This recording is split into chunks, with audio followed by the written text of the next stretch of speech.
It's time to go back inside the coach's room. I'm Petey. Today, we're going to take a look at the preview for Game 3 of the Stanley Cup Final between the Florida Panthers and the Edmonton Oilers. This series tied at 1. And again, we talk about how close this series is. 2 games in overtime. Differences are razor thin. Last year, Florida won both games at home, and they had a 7-1 goals advantage after 2 games.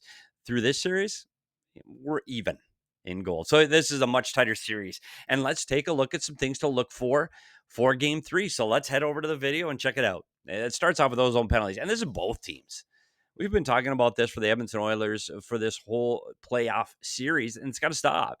So here's Kane with a high stick early in this game. A play like that, I know you want to play with speed, and I know you want to play on the edge, but when you do that, you sit in the penalty box. And just a couple of minutes into the first period, and the Florida Panthers get a power play goal. Well, he's sitting in the box and make a good play. And I know Bennett, we talked about that with the stick. If you want to go back and watch that, check out Inside the Coach's Room on what happened there. But an offensive zone penalty leads to a goal. But it's not just Edmonton. It's Florida too. And you're going to see Bennett getting to the net, taking a goalie interference penalty, knocking over the goaltender. And again, on their ensuing power play, Edmonton with the world-class move from McDavid that we broke down yesterday on the pass to Draisaitl. And again, an offensive zone penalty leads to a goal. So that's got to stop for both teams. The taking of offensive zone penalties. Got to find the way to walk the line without taking penalties. And that starts with Florida getting to the net front.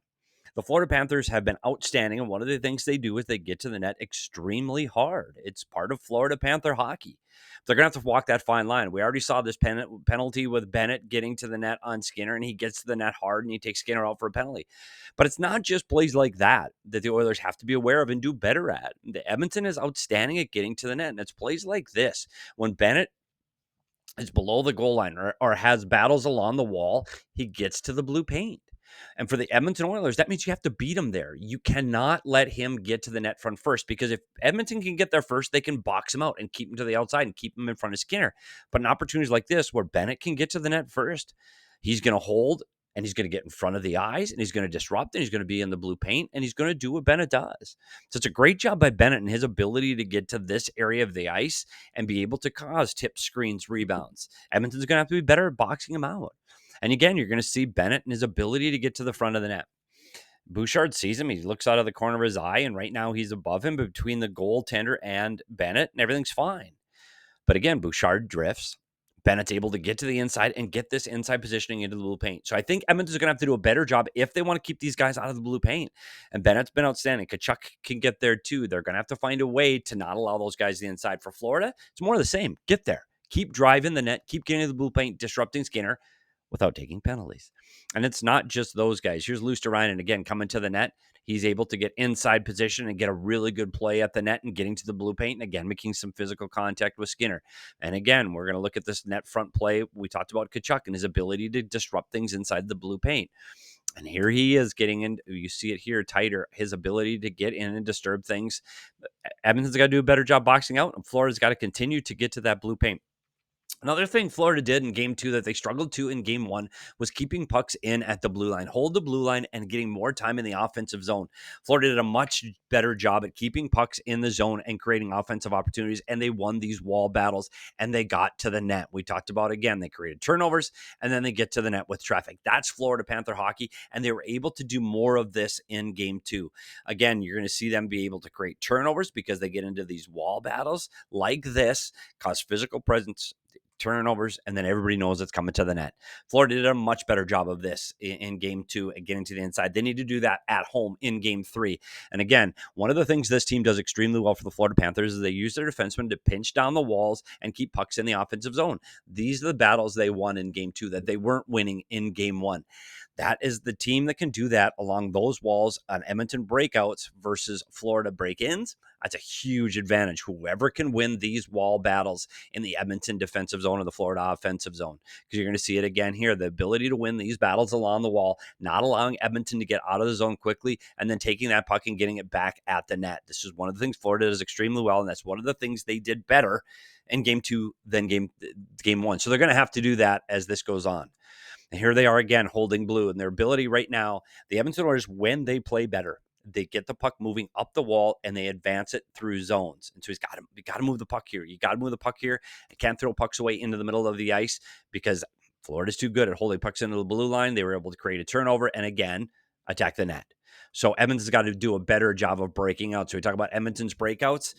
They did a great job in game one. They were able to limit Florida's time on the offensive zone because they get the one pass beats three. Here they are in game two. And then we talked about them getting it past that pinching defenseman, getting it past the pinching defenseman. This is another area that's key. Florida's pinching defenseman. Edmonton's able to chip this out into the neutral zone. Who can win that battle just inside the blue line? One of the ways Edmonton's avoids that battle is they get pucks out of the zone quickly and they stretch the play, which means they stretch it from the defensive zone to the offensive zone. One of the ways they do that is off defensive zone faceoffs. Here's the plan. Eyes on puck. He doesn't need to know what's going on because the play is get the puck and get it out into the neutral zone, looking for foot races in the neutral zone. So look for Edmonton off of defensive zone faceoff wins to flip the puck out into the neutral zone and look for races getting to the net like this with a late man coming up and creating a great opportunity. That's off of a defensive zone faceoff. So look for Edmonton to stretch the zone. Again, on their breakouts, can they get past the Florida forecheck? And the way they do that is move the puck quickly and throw it far because when you get a long stretch play, you're able to beat three forwards of the Florida Panthers and get the puck up the ice. And then again, this is an interesting move where they come back to speed. When you come back to speed, Florida has a tight gap and Florida defenseman's going to come with, and that allows your back forwards to come up and get some speed and create an offensive opportunity. So look for Edmonton to use stretch plays to try to beat the three forwards of the Florida Panthers on their forecheck. Again, if the quicker they can get it up and get it up through zones, the more effective they are dangerously because you're going to see how aggressive Florida's defense are trying to keep that gap. And when they do that, they give up holes in behind. So the neutral zone has been very favorable for the Edmonton Oilers through this play. But when we talk about the Florida Panthers de-pinching, this is an area that's going to be important. So here you're going to see D-pinch for the Florida Panthers. Can the Edmonton Oilers get past that and get pucks up through the ice and use these winning wall battles to get the puck through the neutral zone to get offensive zone opportunities again like this, where they're able to generate opportunities through the zone? And again, aggressive defensemen by the Florida Panthers leads to offensive opportunities for the Edmonton Oilers back the other way. Again, aggressive and go around the aggression, and then a great individual effort. But again, it's their ability to get past that aggressive defenseman. Well, now this is what Florida wants to do. They want to have a tight gap in the neutral zone. So when the puck gets made on this play, that they are up on top of it. And that's what Florida wants to do. Now, Florida wants to take that puck and get it going back in transition. So that's what we talk about the neutral zone being so important. Can Edmonton get behind Florida's D, or can Florida's D stay in front of Edmonton and get pucks going back the other way? Another important battleground in this series. Edmonton's got to get the puck up quick. The best way to beat Florida is to get the puck up quickly before they can get into structure, create neutral zone turnovers, and get the puck going back into the offensive zone before Florida can create their defensive zone structure. Get opportunities like this before Florida can get into structure. Again, we see how quickly Edmonton can get the puck up the ice, get the puck up the ice quick in transition, get going the other way, and able to beat Florida before they get in transition. But this is what Florida does too. They have very good defenders. You can see Forsling getting a stick on puck. And again, long body trying to block that pass in front. And again, the back check. So Florida's great defending can break up some of these plays. Again, as we talk about the who has the advantage over these neutral zone turnovers, getting back to the net, is it Edmonton's offense or Florida's defense? And one of the things that happened in game two was Florida's ability to use the wall, get the puck up quick, transition, beat Florida back into the defensive zone and create an offensive opportunity and tie this game at one off of a quick transition. Now we got to talk about Florida's breakout and Edmonton's rush reads. Florida did a much better job in game two on winning wall battles on their defensive zone and getting the puck out of their defensive zone quickly. In game one, Edmonton was able to win these walls along the wall and continue to play in the offensive zone. Florida did a much better job. And one of the things they did is they got the puck away from the walls, got it up to the middle of the ice, which allowed them to beat that wall pressure of the Edmonton Oilers and get the puck going back the other way. And again, you're going to see here, they're winning along the wall and they're able to get the puck out. Again, they get the puck out on a flip. They didn't get into these wall battles high in the zone. And again, now it's foot races through the neutral and similar to what Edmonton was doing. But we got to talk about the Edmonton rush reads too, because even on this looks like a 3-on-2 and advantage Florida. Edmonton's done a really good job through this playoff series with good sticks and defending, even when the opponents get good rushes, and they're blocking a lot of shots. This is a team that blocks shots extremely well. They had 16 blocks to Florida's 12 in game two, and this is a way that they can defend the Florida Panthers off of the rush. You're going to see it again here, where they're able to Florida creates a turnover from just inside the blue line, and they get the puck up the ice quickly behind Edmonton's defense. But again, another good play by the Edmonton defense, a good stick, and a good pack check, and Florida was unable to generate off of the rush. Now, one thing Florida can do to generate off the rush is they got to get their D involved, and this time it's Mikkola coming up on the rush, and when Mikkola joins the rush and they get 4 players, it's hard to defend 4 players. So here's the puck at the net by Marchand, and then everybody converges at the net and they get to the blue paint hard. So off of these rushes, can the Florida Panthers defense join these rushes and end up with scrums around the net like this with a 4-man rush? Something to look for in game 3. So just a recap of things you need to look for game 3. Florida, they've got to do a better job of creating turnovers on the forecheck. They need to win those wall battles and get hard on the Edmonton defensemen as they go in on the forecheck. They got to get to the net. This team has had the most success when they've been able to get to the blue paint and wreak havoc in front of Skinner. They have to be able to do that in game 3 without taking penalties. They got to get pucks through. We talked about game 1, unable to get shots through from defense. They had 8 shots by defense in game 1. They had 13 in game 2. They need to continue to get pucks through, low to high, and create traffic at the net. They can't have neutral zone turnovers. Edmonton is just too good off of transition with their speed and skill getting through the neutral zone. So you have to limit your turnovers at either blue line, the offensive blue line or the defensive blue line. Get the pucks in deep on either the offensive or the defensive side. And Tkachuk's got to get to be a factor at home. Tkachuk right now had 3 hits in through 2 games, and that's not Tkachuk hockey. He's going to have to be more involved as the series continues back into Sunrise. For Edmonton, no more offensive zone penalties. They've said it every game. They can't do that again in game 3, especially on the road.